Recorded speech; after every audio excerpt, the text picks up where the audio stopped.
Bueno, motivos suficientes para dar la bienvenida a nuestro invitado. Partamos del hecho de que habrá segunda vuelta allí en Turquía y recibimos con ello al embajador Julio César Pineda, internacionalista, abogado, filósofo, embajador de carrera. Embajador, buen día, ¿cómo está? Buenos días, mira, con mucho interés en el tema Sí, porque es un tema que están pendientes no solamente Turquía, sí, sino toda la Unión Europea y todo el mundo, porque después de 20 años del presidente Erdogan, pareciera que es la primera vez en que primero ya redujo muchísimo la votación y perdió la mayoría completa en lo que llaman el Parlamento, ¿no? ujú, Dentro de la posibilidad de decidir en lo interno. Pero además también lo que tú señalabas, el tema de la Unión Europea es muy sí, importante porque Turquía, en este sentido, podría ya, con el nuevo candidato Kemal Kılıçdaroğlu, ujú, poder ingresar a la Unión Europea porque hay unos aspectos de derechos humanos, de sí, discriminación, de afirmación del Islam tradicional, sí. y puede ser que esto cambie ahora.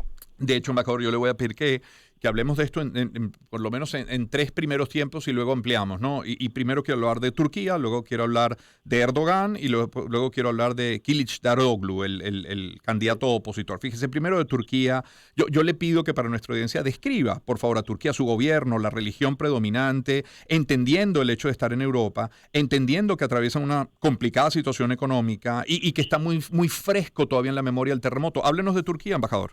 Bueno, mira, lo importante en estas elecciones es que se está discutiendo inclusive el pasado y el futuro de Turquía, porque Turquía es uno de los países, el único país musulmán con una plena democracia.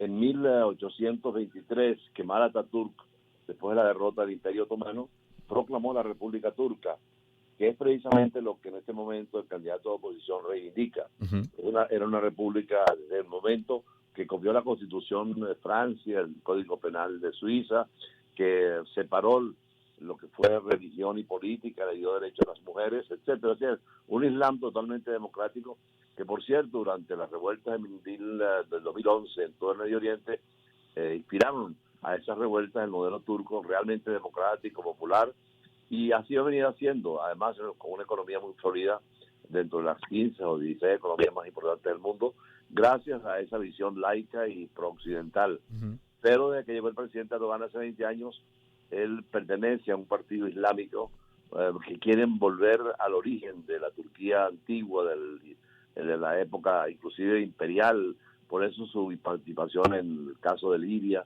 participación en Siria, y es lo que precisamente el candidato de oposición en este momento establece, que hay que dejar esas implicaciones imperiales de la vieja Turquía, del imperio, cuando el imperio turco, Sí. y volver nuevamente a una Turquía moderna, precisamente que pueda ser admitida en la Unión Europea, porque la Unión Europea le niega el problema de los derechos humanos, la libertad religiosa, etcétera. Erdogan tiene ahí una especie de precedente que lo ha dejado solo con el voto femenino, porque ha impuesto casi por fuerza el velo otra vez a las mujeres, Sí, y Turquía no tenía ese hábito. De hecho, hay una primer ministra que fue turca totalmente laica. Entonces, hay tres puntos que son muy importantes, como tú lo señalabas. Primero, la Turquía en sí ha sido una Turquía republicana, democrática, con libre empresa, y venía con una sucesión de gobiernos, e inclusive con algunas incidencias militares. ujú, Pero desde que llegó Erdogan en el 2000, hace 20 años, Erdogan ha impuesto una serie de principios, sobre todo islamizar el país. Por eso lo vemos con su señora que aparece en los mitines, siempre con el pañuelo cubierto a la cabeza y limitando, por ejemplo, el uso de las bebidas sí, alcohólicas, o también algunas manifestaciones muy occidentales. Él ujú, quisiera tener una Turquía como era el Imperio Otomano. Pero eso ya no es posible. El voto precisamente femenino fue completamente hacia el candidato de oposición sí. y los jóvenes, sobre todo, que buscan una alternativa. Y es la primera vez que el presidente Erdogan tiene una votación tan baja para él, porque siempre ganaba con 70-80%, una votación muy grande. Y un tema muy importante es con lo que tú señalabas, que la Unión Europea estaría dispuesta, ahora sí, y lo ha dicho también el candidato de la oposición, Kılıçdaroğlu, Ujú. que podría volver a la Unión Europea a ingresar, y creo que se le facilitaría. Además, mejoraría mucho las relaciones internacionales con todo el mundo. Sobre todo, él tiene una visión occidental. Erdogan todavía tiene una visión inclusive de cierta amistad con Rusia, de Putin, Sí. que ha sido buena para poder negociar con el caso de ahora del trigo y de otros alimentos, con el caso de la situación de la guerra ahorita con Ucrania.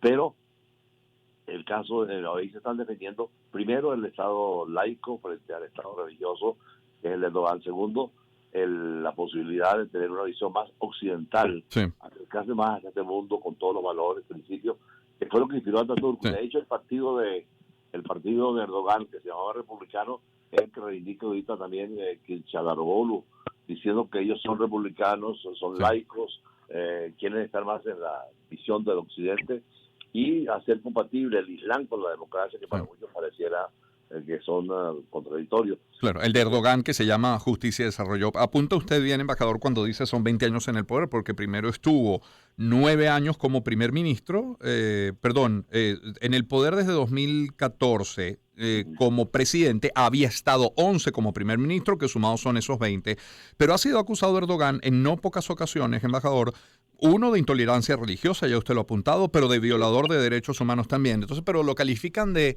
autocrático. Entonces, bueno, uno dice, ya va, sí, tiene este perfil, pero también es un hombre que ahora se tiene que enfrentar a una segunda vuelta por primera vez desde que se presenta a elecciones, ¿no? Eso llama la atención. No, y además, un punto que tú lo acabas de mencionar ahorita, él llegó a cambiar la constitución para permanecer en Así el poder es. y tener más poder, porque era un régimen parlamentario como toda Europa. Y entonces Erdogan logró alterar la constitución para establecer el régimen presidencial, Sí. de manera de acumular en él todo el poder. En cambio, la oposición ahorita, que está unida, son todos los partidos de oposición lograron unirse, incluyendo los kurdos, que son una minoría muy activa, que por cierto fue muy amiga de Erdogan al comienzo porque prometió miles de cosas y después mucha persecución hacia los kurdos. Entonces los kurdos están ahorita en esa línea también de cambio, porque quieren volver al régimen republicano. Al régimen republicano lo tienen, pero al régimen parlamentario, a diferencia del presidencialismo, que en América Latina Sí. es constante, pero que no tiene el peso y sobrepeso que tiene en Estados Unidos con los controles. Claro. En cambio, en Turquía, igual que Europa, prefieren ellos el régimen parlamentario. Y eso sería uno de los cambios que haría en la Constitución, ya propuesto precisamente el candidato Kılıçdaroğlu. Sí. Déjeme hablar un minuto de él. Es el embajador Julio César Pineda quien nos acompaña. El opositor es parte del Partido Republicano del Pueblo. Es su presidente, Kemal Kılıçdaroğlu. Es un economista de origen kurdo. Fue funcionario del año por un importante periódico turco, así lo mencionaron. Ha estado muy vinculado a la economía. De hecho, sus promesas son recuperar la economía y restaurar la democracia, que entiende como pérdida. Embajador, a mí lo que me llama la atención es que Kılıçdaroğlu logra 45%, Erdogan tiene 49,5%, y hay la persona que llega en tercer lugar a esta votación del fin de semana acumula 5%. Ese 5%, esas pequeñas minorías van a ser determinantes en estas 2 semanas que restan de cara a la segunda vuelta, ¿no?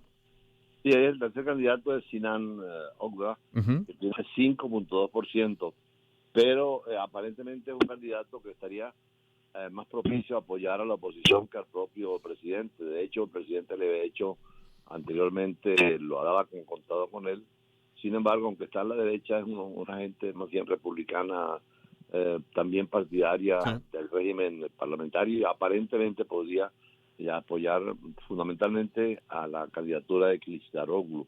Así que estamos en una situación muy compleja. Y fíjese algo, embajador, usted hablaba de las implicaciones, y con esto vamos cerrando. Usted hablaba de las implicaciones. Estuve leyendo ayer que el BBVA se desploma en bolsa hasta 4,2% ante la incertidumbre del futuro político turco. Hasta allá llegan las implicaciones, pero le tengo que preguntar por América Latina. ¿Qué pasaría con América Latina si pierde Erdogan? Aquí ese país tiene lazos importantes en varios países. No, yo creo que no va a cambiar en eso, porque ellos han venido con una política de importancia en América Latina, y tienen unas 17 embajadas. Empezaron con 5, 12, 15, ahora tienen 17. Es decir, Turquía como tal, sobre todo la empresa privada, que es muy fuerte, tiene muchas inversiones, y aquí en Venezuela, por supuesto, por una serie de simpatías y de cercanía. Pero el candidato también, Kılıçdaroğlu, ha dicho que no, que va a mantener la misma línea, y los cercanos a él, los asesores, hacia América Latina hay mucho acercamiento. De hecho, nosotros tenemos nuestra embajada en Ankara, y un consulado en Estambul. Ellos tienen una embajada muy fuerte acá, muy activa, por cierto, el español habla muy bien español, Sí. el embajador. Y más, la semana que viene tienen aquí una presencia con cocina turca que es interesantísimo. Ahí siguen los programas, acaban de Sí. fundar una fundación precisamente hace poco, Puentes para promover la cultura entre Turquía y Venezuela. Bien. No, yo creo que en América Latina ellos van a seguir tratando de tener mucha presencia en todos los países, como han hecho todas estas embajadas, Exacto. que no son solamente con Erdogan, sino que antes de Erdogan ya venían abriendo todas estas embajadas en América Latina. Por cierto, Bien. Román, ha sido muy nombrado últimamente un venezolano que participó en la Primera Guerra Mundial con los turcos, que fue un alto general, que es Rafael Nogales Méndez. Él fue un general venezolano, pero fue el que defendió a los turcos en la guerra definitiva contra Rusia, en la batalla de Van, y además estuvo en el Medio Oriente en la época precisamente que estaban los franceses e ingleses, y él comandó las tropas en todo el Medio Oriente, sobre todo en Jerusalén. Fue el que entregó a los aliados el poderío turco en esa región, un hombre que tiene una capacidad inmensa, igual que Lawrence de Arabia en el otro lado, claro. una especie de Lawrence de Arabia de acá, pero aquí no hemos hecho nunca una película ni una novela como el cine de Hollywood ha hecho eso. Sí. Es un dato, Interesante. para tratar algún día siguiente, pero yo creo que Encantado. en el fondo sigue la democracia, se ha defendido muy bien.